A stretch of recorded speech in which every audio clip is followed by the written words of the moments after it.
자, 여기까지만 해도 어렵다는 말을 듣는데 뭐 거의 사고도 넘치지 않나? 맞아요. 초반에 평가가 안 좋게 나왔던 이유들이 좀 이해가 돼요. DLC는 이런 게 이제 차고 넘치는데 그 중에서 이제 정점을 찍을 수 있는 시스템 중에 하나가 지도야. 지도. 제가 그랬잖아요. 이 월드 전체가 거대한 스콜라라고 이거.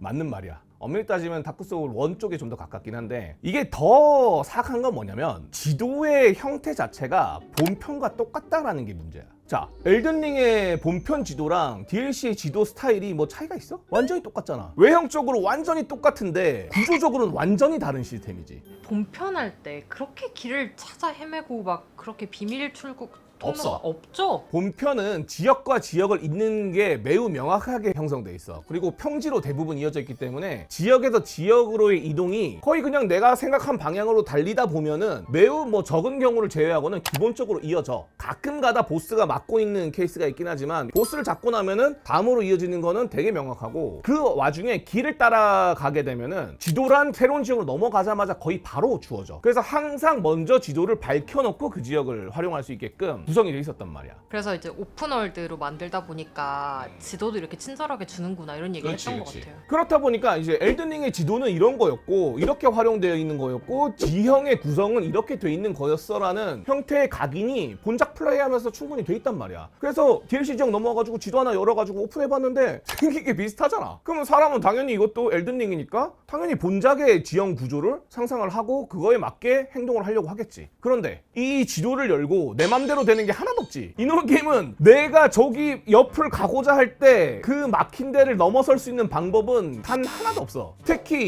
이 톱니 이쪽 지도는 거의 뭐 사악함의 끝이지. 톱니 산을 끝까지 올라가서 정상까지 향했는데 지도가 안 보여. 안 보일 수도 있어. 그냥 없다고 생각하면 되니까. 근데 눈앞에 지도를 하나 보여줘. 어디의 지도? 나락 지도. 아니 나락은 여기서 시작되는 곳인데 왜 지도를 여기다 갖다 놓냐고. 톱니섬에서 보다 보면 여기 지도만 보이거든. 맵은 안 보이고. 우리 그때 멀리서 봤던 파란색 기둥 저기 가야 된다고 했던 그게 나락지도였던 거죠. 나락 지도야. 같은. 이런 식의 지도가 의도적으로 화나게끔 만들어져 있는 케이스들의 배치가 엄청나게 많지. 여기 지도 우리가 초창기부터 지도가 여기쯤인가 놓여있어. 여기쯤인가. 그래서 이 위를 다 탐험하도록 이 지도를 못 찾아. 그래서 어디 있는 거야 해서 여기로 길을 갔거든? 가죠! 그래가지고 바로 옆에 지도가 옆에 있단 말이야. 이제 지도 이쪽 길을 드디어 찾았구나 했는데 여기 다 절벽이야. 못 올라가. 바로 옆에 있는 지도를 못 찾아. 정작 이 지도를 얻기 위해서는 여기에 폭포를 지나가지고 여기 지하도를 지나가지고 여기에 다시 지하도를 지나가지고 이렇게 돌아와야지만 그 지도를 먹을 수 있어. 기존 본편의 엘든링 지도는 지도만 보고서도 그 지도 안에서 상당히 많은 정보를 얻을 수가 있었어. 여기 광산 있겠네? 라고 거기 가면 광산이 있어. 그런 식으로 지도 자체가 우리에게 주는 정보가 상당히 많았는데 DLC의 지도는 지도로서의 역할을 못하게 의도적으로 만들어져 있어. 이거 지금 두 가지 지역이 겹쳐 있는 거지. 이 아래 지역과 윗 지역이 서로 이동되지 않는 완전히 구분된 두 개 공간이 하나의 지도에 겹쳐 있게 설계돼 있어. 이런 것들이 정말 많지. 그림자 성체는 몇 개 레이어가 겹쳐져 있는 거야. 여기만 해도 일단 기본적으로 두 개 레이어. 하물며 진입하는 방향 자체도 달라. 같은 공간에서 다른 레이어를 구성해 놨거든. 다크소울 1 때도 그랬나요? 다크소울 1은 Z축을 충분히 활용하긴 하지만 거기는 애초에 지도가 없어. 애초에 지도가 없으니까 그냥 길을 외우는 거란 말이야. 근데 막상 길을 외우다 보면 사람은 Z축을 그렇게 신경 쓰지 않아. 그냥 간 다음에 사다리 올라간 다음에 나선을 올라갔다가 다리를 지나가지고 사다리 두 개 내려오면 이런 식으로 외우기 때문에 오르락 내리락 할 뿐 어차피 그냥 길이라고 느껴지는 반면에 이거는 지도가 없는 것보다도 더 나빠. 수직으로 내려보는 지도를 제공하면서 대부분의 부분이 복층 구성돼 있고 높이를 통해서 길을 다 막는 형태로 구성되어 있단 말이야. 그런 식으로 구성했다는 것 자체가 매우 의도적으로 지도를 오인시키기 위해서 그렇게 만들었다고 볼 수밖에 없다는 거야. 특히나 지도의 그 획득 위치까지도 속았지롱 이 느낌이기 때문에 이거는 이제 그냥 누군가에게는 되게 불쾌할 수밖에 없는 요소가 될 수밖에 없다는 거지.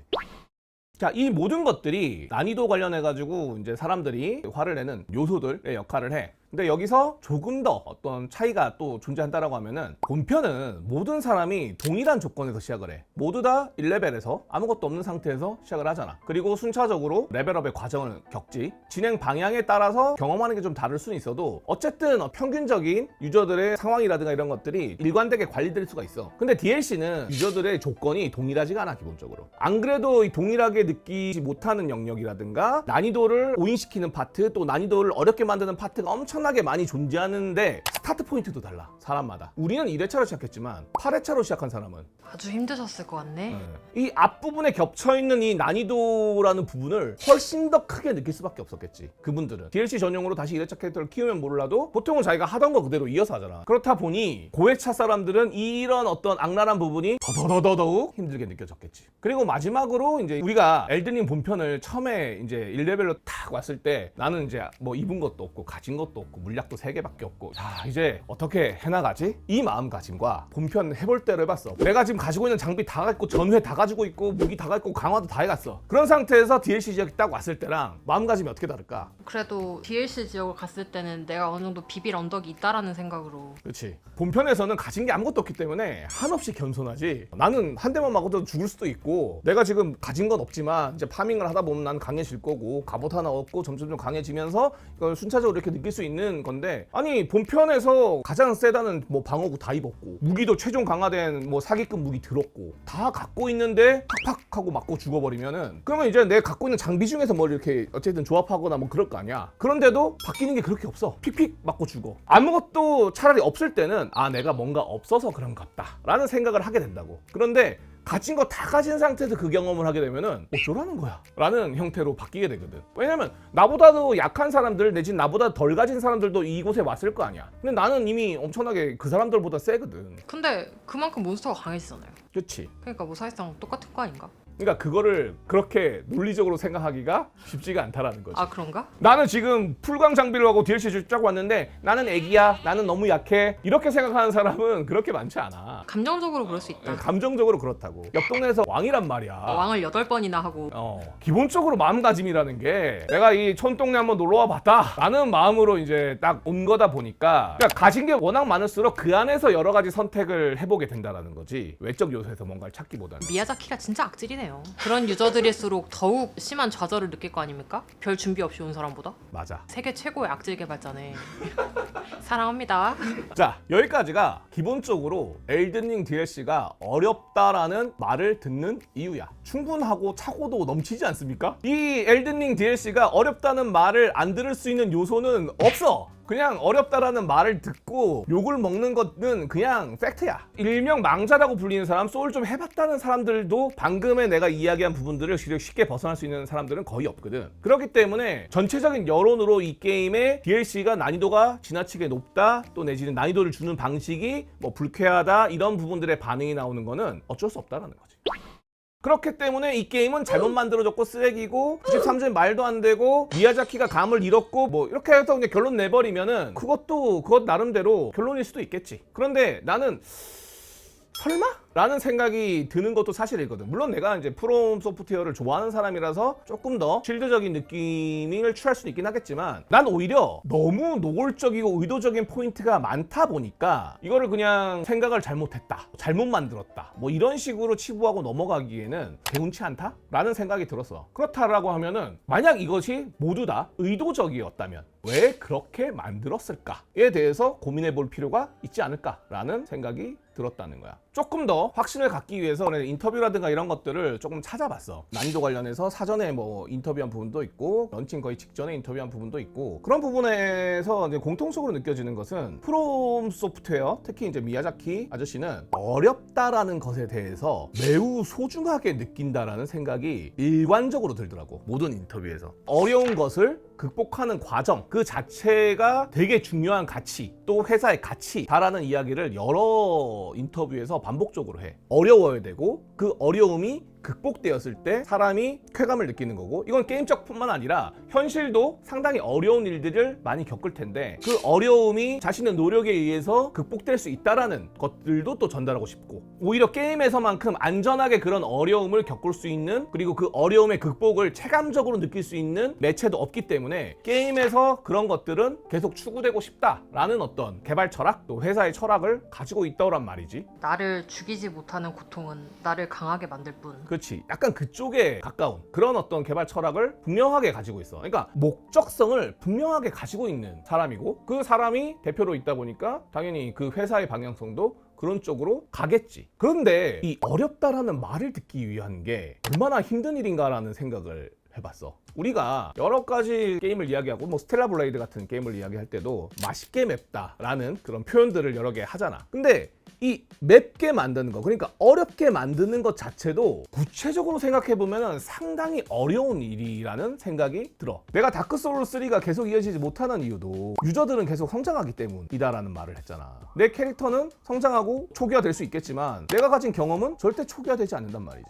그래서 시리즈가 계속될수록 어렵다라는 걸 유지하는 게 상당히 힘든 일이 되는 거고, 하물며 엘든링처럼 레인지가 넓은 게임일수록 조건이 너무너무 사람마다 다 다르지. 엄청난 망자 유저들도 있을 것이고 엄청나게 라이트 유저들도 있겠지. 영체를 사용하는 사람과 안 하는 사람도 있을 거고, 회차 요소를 한 사람과 안 한 사람, 어떤 아이템이 있는 사람 없는 사람. 하물며 엘든링은 워낙에 마법 스킬, 아이템에 대한 레인지가 엄청나게 넓은 게임이야. 초사기 무기랑 개쓰레기 무기 사이의 성능 격차, 최상위 마법과 아닌 마법의 성능 격차, 이런 것들이 기본적으로 레인지가 넓은데 많기까지 하지. 자, 이 모든 사람들에게 똑같진 않더라도 어렵다라는 말을 듣는 것 자체가 그렇게 쉬운 일은 아닐 거라는 거지. 하긴 유저들도 이제 프롬의 방식이라는 거에 대해서 상당히 많이 익숙해졌을 테니까. 그렇지. 하지만 프롬은 어려워야 돼. 어려움은 주어야 돼. 자, 나를 포함해서 좀 소울 좀 해봤다라는 이런 유저들은 처음에 파밍할 생각해? 안 하잖아.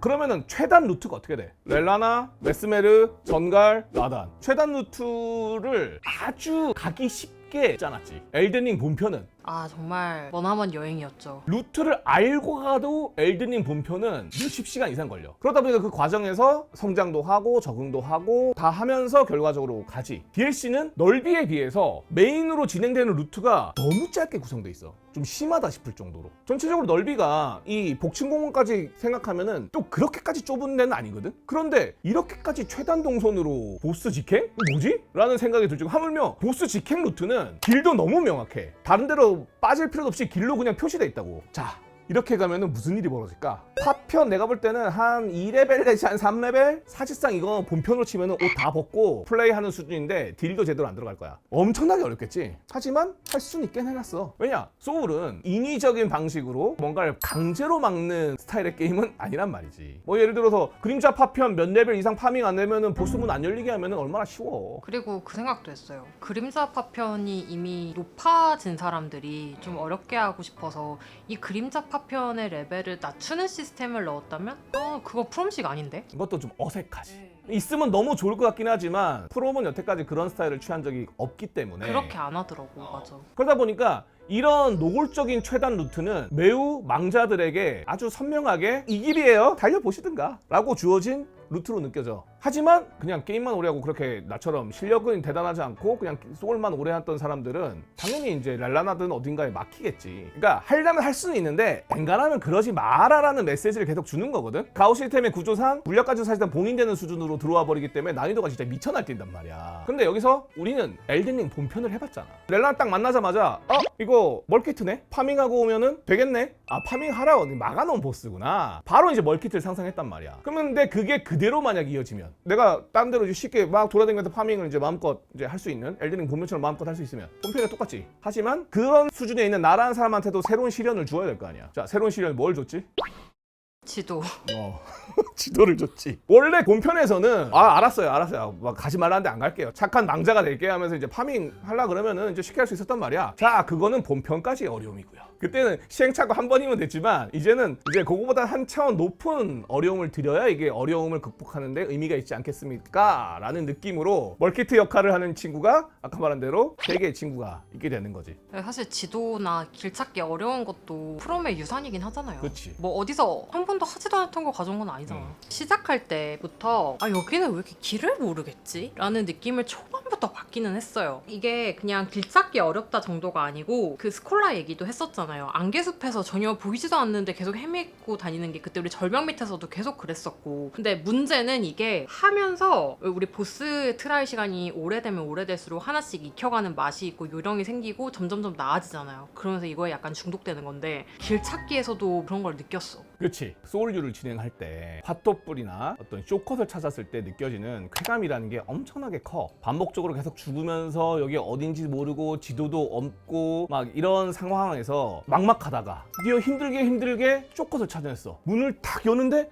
이거 내가 이미 앉았던 핫도뿔이 거기 있어. 여기서 느껴지는 무언가를 찾아냈다는 기쁨이 상당히 크거든. 근데 그것이 절실해야지만 결국 느낄 수 있는 기쁨이기도 하거든. 너무너무 원할 때 그게 주어지면은 정말 기쁜 거야. 근데 그동안은 이 문제를 프롬은 신뢰로만 했어. 월드를 만든 것 자체가 사실 엘든링이었잖아. 엘든링에서 월드를 처음 한 거기 때문에 월드 그 자체를 그렇게 설계를 해서 처음 우리한테 이제 시연을 한 거지. 아까 네가 말한 DLC 전체가 하나의 스콜라 같다라는 건 신뢰의 그런 발견의 기쁨 이런 부분들을 월드 단위로 구현해 놓은 이미지를 우리가 받았기 때문이야. 중간에 그런 얘기까지 했었어. 그 실장님이 이번에 조금 쉽게 잡으신 애들이 있어가지고 지도에 대해서 우리한테 훈수하지 말아라. 우리에게 남은 기쁨은 오로지 길을 찾는 거 하나밖에 없다고. 그런 얘기까지 했을 정도로 되게 중간에 그게 기쁘게 느껴졌어요. 나중에 알고 보니까 우리 요 밑에 길은 처음에 발견했었어. 이 아래로 이어지는 길은 내가 발견했다가 여기는 이게 독바닥이 이어지다 보니까 나중에 오라는갑다 해가지고 내가 돌아나갔거든. 엘든링은 그런 게임이 아니었다 보니까 여기를 임할 때만 해도 그런 생각을 못 했었어. 나중에 이제 우리가 다시 이거 찾아놨을 때 와 이거 나 옛날 찾았던 거긴데 여기라고? 하면서 그때 반응 봐봐. 그 반응을 미야자키가 만약 라이브로 봤다면은 철저하게 우리의 의도대로 반응하고 있구만. 아마 그랬을지도 몰라. 지도를 안 줬으면은 처음부터 난 그렇게 생각하면서 그렇게 이제 반응을 했을 거야. 근데 지도를 줌으로써 안 그럴 거다라는 그런 각인을 시켜주면서 뒤통수를 친 거거든. 그렇기 때문에 더 발견하기 어려웠을 거라는 거야. 대신 그만큼 발견했을 때 느껴지는 기쁨은 분명히 존재한다라는 거야. 그런데 난 여기서 약간 게임 외적인 영역에 대한 고민도 생겨나기 시작했어.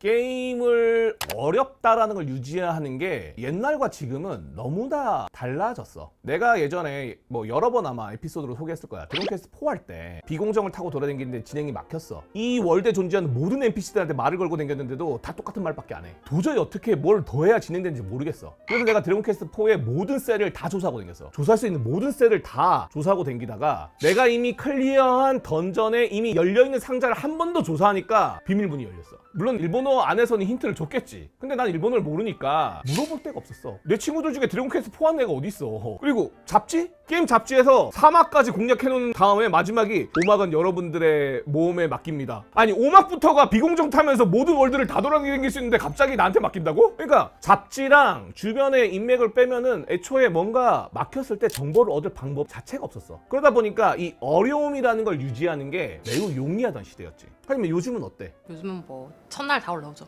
요즘은 무언가가 막혔을 때 자신이 의지만 있다면 얼마든지 정답지를 찾아볼 수 있는 시대지. 유튜브에 검색만 하면 정답지가 널려있고 정답지뿐만 아니라 공략집까지 널려있고 꼼수까지도 널려있고 이런 세상에서 어려움을 유지한다는 게 얼마나 힘든 일인가 라는 거야. 공략이 나오면 특히 꼼수 공략까지 나와버리면은 그냥 다 깨져. 우리가 옛날에나 말레니아 막 그렇게 힘들게 잡았지 요새는 다들 말레니아 뭐 장난감처럼 갖고 논단 말이야. 원래 소울은 죽음을 통해서 경험을 하게 되고 경험이 쌓이면은 공략이 되게 되는 그런 방식을 가지고 있거든. 그런데 지금은 직접 죽지 않아도 경험을 쌓을 수 있는 시대란 말이야. 이렇다 보니까 죽음을 통한 경험만으로 접근하기에는 모두에게 어렵게 느껴진다라는 걸 만드는 게 훨씬 더 어렵지 않았을까 과거에 비해서. 그런 생각이 들어. 지금부로부터 한 1, 2주만 지나가도 DLC에 대한 난이도에 관련된 이야기들이 상당히 많이 바뀔 거라고 생각을 해. 지금 이미 평가는 바뀌었어요. 대체로 긍정적? 그렇지. 왜냐면 모든 사람들이 첫날부터 미친듯이 달리진 않거든. 초반에 그 복합적으로 이걸 단 사람이 잘못했다는 게 아니야. 아까 내가 정말 길게 얘기했듯이 그 사람들이 그렇게 달 만한 이유는 넘치고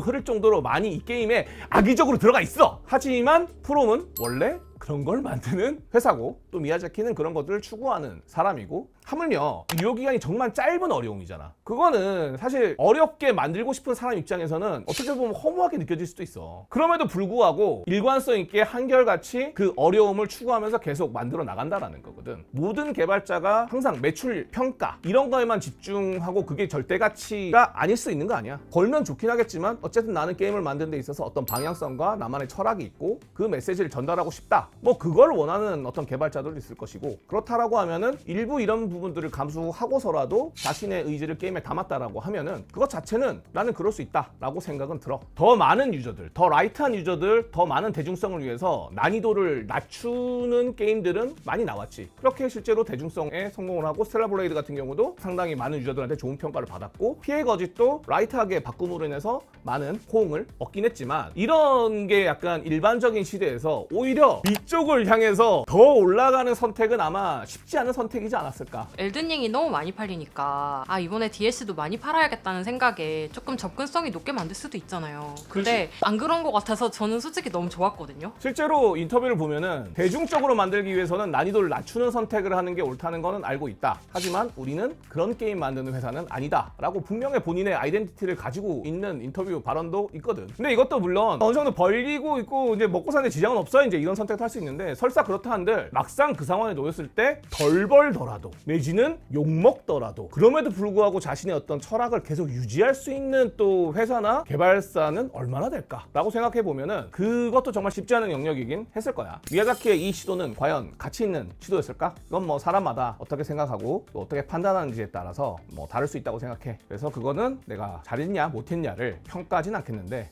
나는 개인적으로 선호한다. 왜냐면 세상에 게임의 형태들이 좀 다양한 게 많을수록 나한테는 선택지가 늘어나게 되는 거니까, 그런 측면에서 본인의 한결같음을 유지하기 위한 그런 방식들이 유지가 된다라고 하면은 그건 나의 선택지를 늘리는 부분이 되기 때문에, 그런 면에서는 개인적으로는 좋아하는 형태의 선택이어서 나쁘지 않았다라는 느낌은 들어. 그리고 우리의 플레이 패턴과는 너무나 상반돼서 우리가 모르고 넘어간 파트도 하나 있거든. 본편에 비해서 멀티플레이가 가능한 영역이 엄청나게 촘촘하게 배치돼 있어. 사인을 활성화시켰습니다 있잖아. 이거 본편보다 정말 많이 어딜 가도 다 있더라. 있어. 인터뷰에 있더라고. 어려움을 만났을 때 극복하는 방법이 사람마다 다른 선택을 할 수는 있겠지만, 그 선택에 있어서 다른 사람이 있다는 것도 잊지 않았으면 좋겠다. 형님 너무 멋있다. 그래서 이번 DLC를 어렵게 만든 건 사실이고, 우리는 어려운 게임을 만드는 곳이긴 하지만 그만큼 또 멀티플레이 파트들은 기존보다 훨씬 더 촘촘하게 깔아놨고, 그런 것들을 충분히 활용해서 난이도를 낮추고 그런 어려움을 극복해 나가길 바란다 인 건데, 이제 우리나라는 뭐 나를 포함해서 어느 순간부터 영체 없이 플레이하고 좀 더 어렵게 플레이하는 것들이 마치 당연한 양 되다 보니까, 그 스트리머들 사이에서 유령처럼 배회하는 인정협회라는 그런 유령이 하지만 그거는 어디까지나 나는 이렇게 즐기는 게 재밌어서 그냥 이렇게 즐길 뿐, 이렇게 즐기는 게 일반적인 방식은 아니다라는 걸 충분히 말씀드리면서 플레이를 하고 있거든. 근데 미야자키 형님도 영체 달고 잡았다고 했어요. 당연히 그렇게 잡으라고 만든 거니까. 그렇게 안 하는 사람들이 내 선택에 의해서 난이도를 높이고 그 난이도에 대해서 본인이 즐기는 건 상관없는데, 자기가 난이도를 높여놓고서 그냥 어렵다라고 하면 안 된다라는 거지. 그러니까 나름의 배려들은 본편에 비해서 돼 있는 부분들도 존재하긴 한다라는 거야. 어려운 영역, 욕할 만한 영역은 너무나 많지만 다른 배려가 아예 안 돼 있는 건 아니다. 지금도 하나하나 밝혀지는 것 중에 사기 무기라든가 사기 빌드라든가 이런 것들은 또 계속 밝혀지고 있어. 예를 들어 뭐 혈귀의 팔 같은 경우는 완전 버그성 무기라고 알려질 정도로 출혈 수치가 뭐 200이 넘는다고 하던데. 그건 솔직히 좀 버그가 아닌가 싶은 정도긴 한데, 그 다음에 저스트 패링 영역이라든가 이런 것들도 우리는 모르고 진행했지만 적극적으로 활용하는 분들한테는 상당히 또 난이도를 낮추는 요소기도 하고, 그런 식으로 우리도 완벽하게 지금 현재 DLC에 감춰져 있는 모든 것들을 알고 있지는 않잖아. 이것들은 또 지나가면서 또 정보들이 공유되고 새로운 빌드가 나오고, 난이도라는 건 항상 다변적으로 변하는 부분이기 때문에 이런 것에 대한 제대로 된 평가는 시간이 조금 더 지난 후가 돼야 확실하게 또 되진 않을까. 어쨌든 너무너무 응원하고 싶은 개발사고 미야자키에 대한 사랑이 더 깊어졌어요. 아직 그렇게 말할 단계는 아닌 게, DLC에 있어서 난이도를 그러면 제외하면은 개인적으로 그럼 무엇이 아쉬웠는가? 이 길이라는 부분들을 처음에 루트를 발견했을 때 기쁨은 충분히 잘 만들어 놨어. 다만 발견된 이후에 내가 새롭게 오픈한 월드를 탐험하는 재미는 많이 빈약해. 그거 인정합니다. 진짜 길 찾기가 힘들어서 힘들게 새로운 지역을 열었는데, 정작 새로운 지역에서 느낄 수 있는 탐험의 기쁨? 이런 것들은 너무나 좀 비어있다라는 느낌을 많이 받았어. 공간의 넓이에 비해서 뭐 아무것도 없는, 특히 뭐 이 손가락 유적 같은 경우는 이렇게 넓은 지역에 유적 하나 딱 있고, 물론 여기 이제 무녀마을이 있어서 뭐 무녀마을에서 살짝 스토리를 보긴 했지만 아이템 몇 개 떨어져 있는 거 빼고는 너무나 공허한 공간이었지. 세계관이랑 연결해보면은 메스메르가 마리카의 명을 받고 싹 생명체를 쓸어버렸기 때문에 뭐 그럴 수도 있을 것 같긴 한데 근데 그건 세계관인 거고 유저가 느끼기에는 또 다를 수 있는 거죠. 그치. 물론 이게 이제 사람마다 아니 DLC인데 본편 같은 그런 밀도를 기대하면 어떡하냐 그렇게 말할 수도 있겠지만 기존 DLC 한 3개 정도를 합쳐놓은 정도의 가격인데 뭐 실제로 요번 엘든링은 DLC를 하나만 만들기도 했고 후속작이 안 나오는 걸로 알고 있는데 가격이 5만 원이라고 하면은 그렇게 또 싼 것도 아니라서 길을 발견했을 때의 기쁨 대비 탐험에서의 기쁨은 너무 좀 약하지 않았나 라는 생각이 좀 들었다는 거고 두 번째가 사실 가장 좀 크리티컬한 부분인데 길을 숨겨놓고 발견의 기쁨 자체는 좋았어. 다만 사람마다 진행하는 루트가 되게 차이가 많이 나게 되지. 그렇다 보니까 진행 순서에 따라 난이도가 너무나 다르게 느껴져. 어려운 지역을 먼저 돈 사람이 나중에 쉬운 지역을 가버리면은 이 쉬운 지역은 너무 쉬워. 순차적으로 어려워지면은 차차차차차차 좀 재밌게 느낄 수 있을 텐데 완전 어려웠다가 완전 쉬운 데를 가거나 이렇게 해버리면은 내가 쉬운 데 갔을 때 되게 이제 쉽게 진행이 돼버려가지고 되게 좀 루즈하게 느껴지는 경우가 있을 수 있다라는 거지. 유기적인 연결이 약간 아쉽다는 생각이 들었어. 그 단석 레벨 뒤죽박죽 나오는 것도 좀 난이도가 전체적으로 높은 건 뭐 그렇다 치더라도 이 순서적인 부분에서 힌트를 알 수 있는 부분조차도 사실 없다 보니까 꽤 많은 영역에서 갑자기 쉬워지는 경험을 하게 돼서 안 그래도 더 많이 즐기고 싶은데 상당 부분을 너무 쉽게 지나가는 체감을 하게 되다 보니까 그런 부분들은 또 사람마다 좀 아쉽게 느낄 수도 있는 영역이 아닌가. 뭐 이 정도가 이제 엘든링 DLC를 끝까지 플레이하고 난 내 소감이고 게임을 하면서 여러 가지 힘든 부분도 있긴 했지만 각각의 극복했을 때 느껴지는 재미 요소 또 쾌감 이런 것들은 또 여전히 유지가 됐기 때문에 나는 생각보다 재밌게 잘 즐긴 게임이다. 물론 욕을 먹을 만한 요소라든가 또 그럴 수밖에 없는 배치라든가 이런 것들은 충분히 있기 때문에 DLC의 난이도에 대해서 부정적으로 이야기하는 부분들도 충분히 그럴 수 있다고 생각을 해. 사람마다 중요시 여기는 부분이라든가 또 재미를 느끼는 부분이라든가 격차가 있기 때문에 얼마든지 다양하게 반응이 나올 수 있는 부분이었다라는 걸로 후기를 마치도록 하겠습니다. 이제 또 한 2년 기다려야 되는 거야? 아, 모르겠네. 엘든링 2가 나올지 안 나올지는 잘 모르겠어. 엘든링 2가 아니라도 되니까 비스무리한 거. 비스무리한 건 갖고 와봐. 엘든링이든 다크소울이든 세키로든 뭐든 아무튼 뭐든 달라고. 뭐든 이것저것 주세요. 어쨌든 프롬이라는 회사는 언제나 또 새로운 것들을 또 보여주는 회사니까 다음 작품이 뭐가 될지 모르겠지만 또 계속 기대를 갖고 기다릴 만한 회사로서 남았지 않을까